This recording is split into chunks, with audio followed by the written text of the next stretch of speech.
Buenas noches. Continuando con el ciclo de exposiciones, mi nombre es José Joaquín Andrés Escalona y me toca hablar sobre la suspensión de la relación de trabajo. La suspensión de la relación de trabajo consiste en la interrupción temporal de la prestación de servicio y del pago de salario, por las causas y bajo las condiciones que la ley establece para dicha figura. No obstante, aun cuando el trabajador deja de prestarle servicio y el patrono deja de pagar el salario, es importante señalar que la relación queda interrumpida pero no terminada. Es decir, la suspensión de la relación de trabajo no pone fin ni a la relación ni la vinculación jurídica existente entre el patrono y el trabajador, tal como establece el artículo 72 de la Ley Orgánica del Trabajo.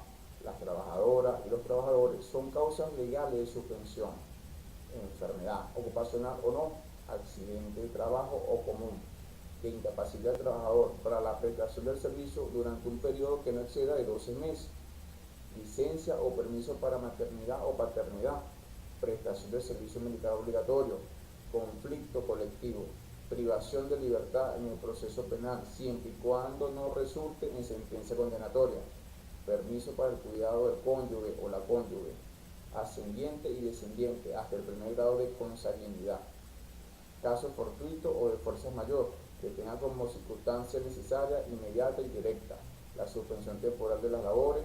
Entre los efectos que causa la suspensión está que el trabajador no está obligado a prestarle servicio. Sin embargo, sea cual sea el caso, la duración de la suspensión debe computarse para su antigüedad, cálculo, depósito o acreditación de las prestaciones sociales, derecho y disfrute vacacional, participación en los beneficios económicos de la antigüedad de trabajo. Por su parte, el patrono no está obligado a pagar el salario a menos que la convención colectiva se hubiera pactado lo contrario, o que el trabajador esté prestando el servicio militar, en que sí deberá pagar. Si la suspensión es por accidente o enfermedad comunes o ocupacionales, el patrono debe pagar la diferencia entre el salario y lo que pague el ente con competencia en materia de seguridad social. En el caso de que no se encuentre afiliado a la misma por responsabilidad del patrono, deberá pagar la totalidad del salario. Por su parte, los empleados no podrán despedir, trasladar ni de mejorar las condiciones de trabajo. Tienen el deber de cumplir con las obligaciones que respetan a dotación de vivienda, alimentación del trabajador si procede, con cotizaciones establecidas por el sistema de seguridad social, obligaciones convenidas en las convenciones colectivas, entre otros. Finalmente, al momento de cesar la suspensión, se procede a la reincorporación del trabajador en las mismas condiciones previas, salvo que por circunstancias de accidente o por enfermedad el trabajador queda discapacitado, por lo que deberá reubicarlo a un puesto de trabajo adecuado a la nueva situación. Buenas noches, mi nombre es José Joaquín Andrés Escalona. En la noche de hoy me toca hablar sobre la presentación al pago de la letra de cambio. Sujetos involucrados en la presentación del pago. Es la letra de cambio donde debe ser presentada por el portador al librado para hacer efectivo su pago, haya aceptado o no la misma. No obstante, la presentación a una cámara de compensación equivale a una presentación. Otro sujeto involucrado en la presentación al pago es el portador legítimo o librador, que es a quien se le paga y el que debe exhibir el título, pues el documento de la prueba única y decisiva a los fines del ejercicio del derecho incorporado. La presentación al pago en caso de no aceptación.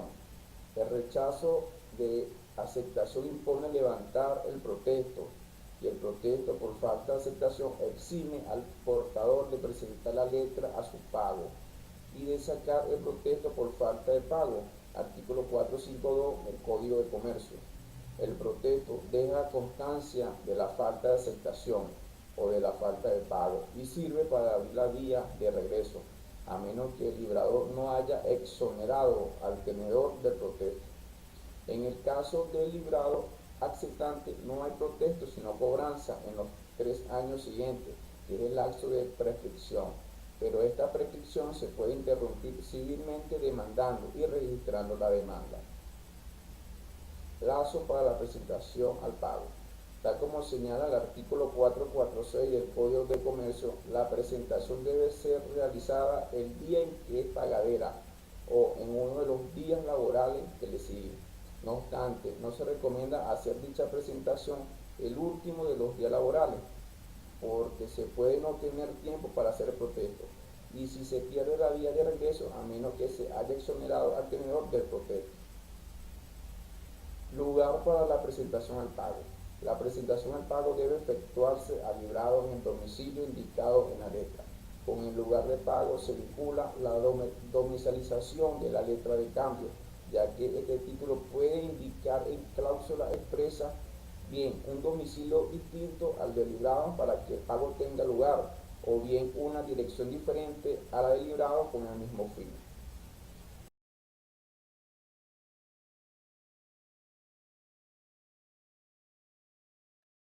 Reciban un cordial saludo. Mi nombre es Magdiel Godoy, integrante del equipo número 3. En esta oportunidad les estaré hablando sobre la terminación de la relación laboral. Todo esto enmarcado en la Ley Orgánica del Trabajo, los trabajadores y las trabajadoras. Debemos saber que la terminación es un concepto jurídico de carácter laboral que tiene como función disolver las relaciones de trabajo y puede solicitarse por mutuo consentimiento o por resultado de un hecho que haga imposible continuar con las actividades laborales. Partiendo de esto, podemos decir que la relación de trabajo termina en el momento que deja de existir el vínculo jurídico laboral entre el patrono y el trabajador. El despido será justificado cuando el trabajador o trabajadora haya incurrido en una causa prevista por esta ley. No justificado cuando se realiza sin que el trabajador o trabajadora haya incurrido en causa legal que lo justifique.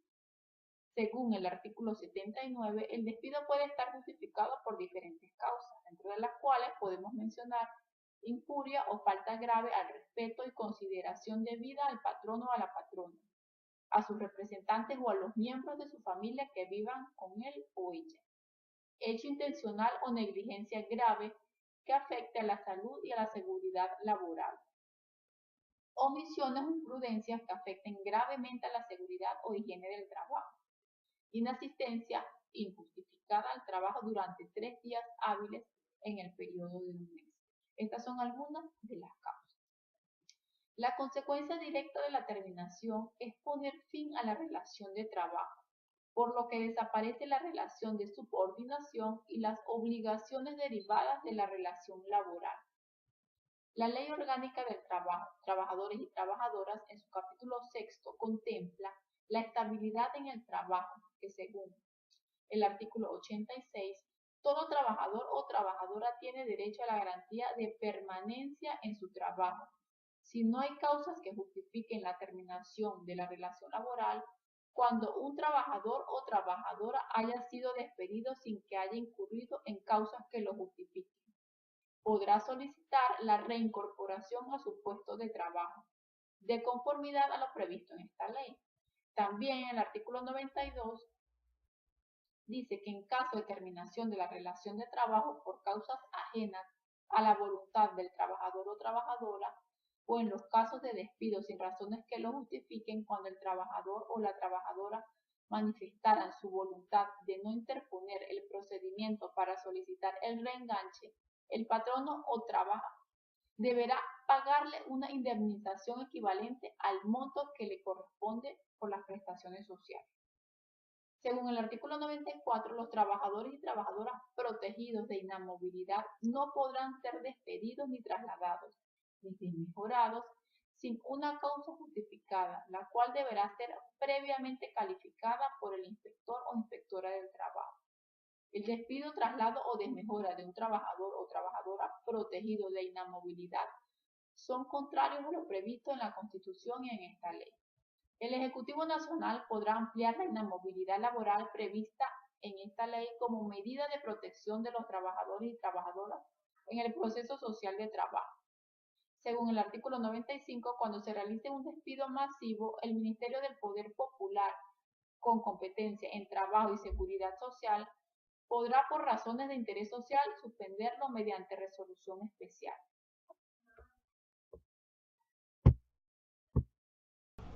Saludos, mi nombre es Ricardo Duarte y pertenezco al equipo número 3. En este caso me toca exponer sobre el preaviso. ¿Qué es el preaviso? El preaviso es cuando alguna de las partes, bien sea el trabajador o el empleador, manifiesta su deseo de extinguir la relación laboral. Esto con la finalidad de darle la oportunidad al empleador de buscar un reemplazo mientras que se cumple con el periodo del preaviso.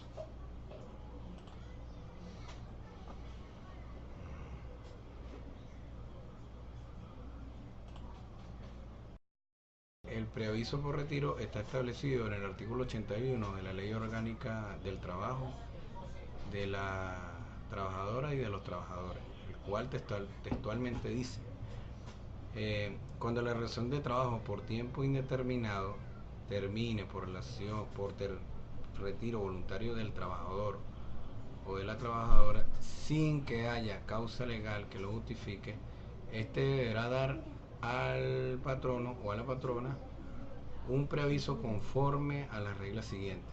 A. Después de un mes de trabajo ininterrumpido con una semana de anticipación. Después de 6 meses de trabajo ininterrumpido, una quincena de anticipación. Y después de un año de trabajo ininterrumpido, con un mes de anticipación. En caso del preaviso omitido, el patrono o la patrona deberá pagar al trabajador o a la trabajadora los beneficios correspondientes hasta la fecha en que prestó el servicio. ¿Cuándo existe improcedencia del preaviso? Esto está establecido en el artículo 82 de la misma ley, la cual establece lo siguiente: que cualquiera de las partes puede dar por terminada la relación laboral sin previo aviso, cuando exista causa justificada para ello. Sin embargo, no podrá acogerse a la ley si hubiera transcurrido 30 días continuos desde aquel en que el patrono, la patrona o el trabajador haya tenido o debió tener conocimiento del hecho que constituya causa justificada para terminar la relación por voluntad unilateral. En el caso del despido improcedente, el cual no es un tipo de despido, sino una calificación que se le puede o no atribuir al tipo de despido, como lo son el despido objetivo y el despido disciplinario. Cabe destacar que el despido improcedente, antes de la reforma del año 2012, también conocido como el despido express, en el cual el empleador en la misma carta de despido colocaba improcedente y le pagaba al trabajador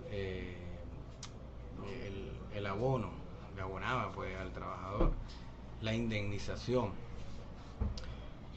correspondiente en ese mismo documento. Por lo general, este tipo de despido se hacía con el despido disciplinario, pero en la misma carta de despido el empleador colocaba que era improcedente, ya que no existían las pruebas contundentes para determinar el despido de este trabajador. Esto con el propósito de evadir los famosos salarios de tramitación y no tener que acudir a un tribunal o a un juzgado. Con la reforma del año 2012, esta vieja praxis queda derogada, ya que hay más defensa para el trabajador. Y esto podría tramitarse o se tramita a través de un expediente administrativo, el cual está establecido dentro de la ley, para poder comprobar si existe o no elementos para despedir al trabajador. Por ejemplo, el caso de un trabajador que se embriague, el cual está establecido en la causa justificada del artículo 79, en su literal A, el cual dice falta de probidad, la empresa podría abrir un expediente de investigación y presentarlo a través de su órgano de asesoría legal ante la Inspectoría del Trabajo, quien es el órgano facultado para poder iniciar una investigación en el cual la empresa presente pruebas y pueda demostrar que este trabajador verdaderamente incurrió en esta falta. Esto pasa mucho cuando, bueno, de repente el trabajador, por su falta de probidad, también pone en riesgo no solamente los intereses de la empresa, sino también la vida de él y la vida de sus compañeros de trabajo. Mi nombre es Lady Subero, integrante del grupo número 3, y voy a exponer sobre las prestaciones sociales en nuestro país, partiendo desde el concepto de la antigüedad, que es el conjunto de derechos y beneficios que recibe el trabajador por el hecho de prestar servicios ininterrumpidos al mismo patrono durante no menos de 3 meses. En la ley de trabajo derogada, en la ley de trabajo antigua, este concepto estaba conformado por antigüedad y el auxilio de cesantía, mientras que en la ley orgánica actual ha unido estos dos conceptos en lo que será conocido como indemnización por antigüedad. Esta antigüedad es computada tomando en cuenta la duración efectiva de los servicios prestados ininterrumpidamente por el trabajador.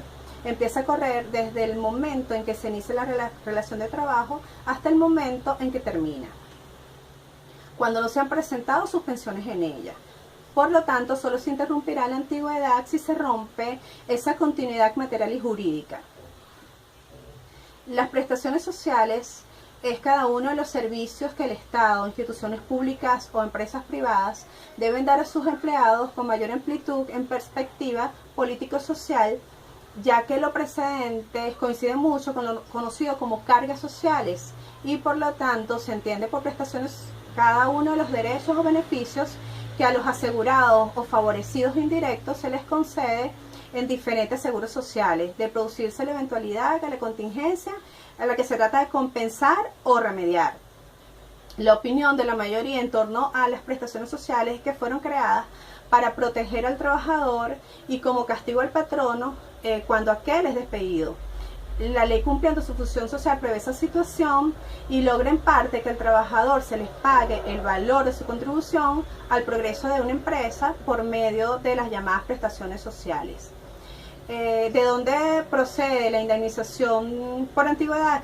Pues la indemnización por antigüedad se considera como correlación por reconocimiento del servicio prestado y como indemnización de previsión a favor del trabajador, porque se presume que la empresa haya acumulado en su ventaja de ahorro proporcionado el tiempo de servicio por el periodo de necesidad. Ahora bien, en el artículo 141 de la LOC se encuentra establecido las prestaciones sociales, diciendo textualmente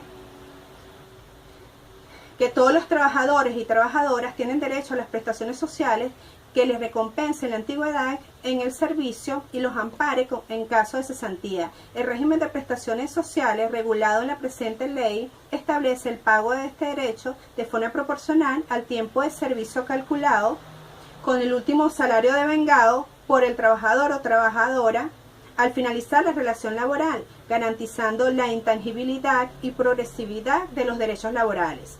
Las prestaciones sociales son créditos laborales de exigibilidad inmediata. Todo amor en su pago genera intereses, los cuales constituyen deudas de valor y gozan de los mismos privilegios y garantías de la deuda principal. Esta es toda mi exposición. Gracias por su atención. Lady Subero. Muy buenas tardes. Mi nombre es José Ortiz, pertenezco al equipo número 3. Voy a hablar sobre el cálculo de las prestaciones sociales.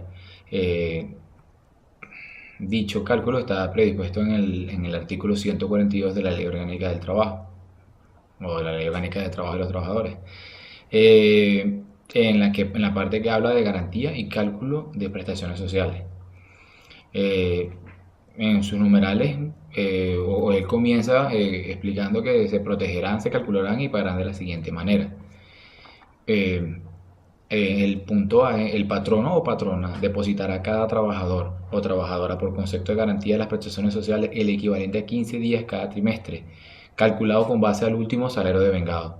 El derecho a este depósito se adquiere en el momento de iniciar el trimestre. Adicionalmente, y después del primer año de servicio, el patrono o patrona depositará a cada trabajador o trabajadora 2 días de salario por cada año acumulativos hasta 30 días de salario. Cuando la relación de trabajo termine por cualquier causa, se calcularán las prestaciones sociales con base a 30 días por cada año de servicio o fracción superior a los 6 meses calculado el último salario. El trabajador o trabajadora recibirá por concepto de prestaciones sociales el monto que resulte mayor entre el total de la garantía depositada de acuerdo a lo establecido en los literales A y B y el cálculo efectuado al final de la relación laboral de acuerdo al literal C, los 3 primeros que he nombrado. En su literal E indica que la relación de trabajo termina antes de los primeros 3 meses. El pago que le corresponde al trabajador o trabajadora por concepto de prestaciones sociales será de 5 días de salario por mes trabajado o fracción. El literal F indica que el pago de las prestaciones sociales se hará dentro de los 5 días siguientes a la terminación de la relación laboral. De no cumplirse el pago, generará intereses de mora a la tasa activa determinada por el Banco Central de Venezuela, tomando como referencia los 6 principales bancos del país. En el artículo 143 habla de dónde se depositarán las prestaciones sociales. Él nombra que los depósitos trimestrales y anuales en los que se hace referencia al artículo anterior, que era el 142, se efectuarán en un fideicomiso individual o en un Fondo Nacional de Prestaciones Sociales en nombre del trabajador y la trabajadora, del trabajador o la trabajadora, atendiendo la voluntad del trabajador o trabajadora. La garantía de las prestaciones sociales también podrá ser acreditada en la contabilidad de la entidad de trabajo, donde labora el trabajador o trabajadora, siempre que éste lo haya autorizado por escrito previamente. Lo depositado por concepto de la garantía de las prestaciones sociales devengará el interés al rendimiento que produzcan los fideicomisos o del Fondo Nacional de Prestaciones Sociales, según sea el caso. Habla más o menos de dónde irá el dinero o dónde se mantendrá el dinero de las prestaciones sociales y todos los intereses que generará o devengará. El trabajador también, en el artículo 144, habla sobre lo que es el anticipo de las prestaciones sociales. Todo trabajador o trabajadora tiene derecho a un anticipo de hasta 65% de lo depositado como garantía de sus prestaciones sociales. Eso quiere decir que es como más o menos 3/4. Poco menos de 3/4 de lo que son sus garantías, son sus prestaciones sociales. Solamente para satisfacer obligaciones derivadas acerca de construcción, adquisición, mejora, reparaciones de vivienda para él o su familia, la liberación de una hipoteca o cualquier gravamen sobre vivienda de su propiedad, la inversión para él, la inversión de educación para él o para su familia y los gastos por atenciones médicas, lo que querría decir que es en mayores casos, en casos de emergencia, es cuando podrá solicitar el adelanto de sus prestaciones sociales, de emergencia o construcción. Bueno, me despido, esto fue todo mi punto a exponer. Muy buenas tardes.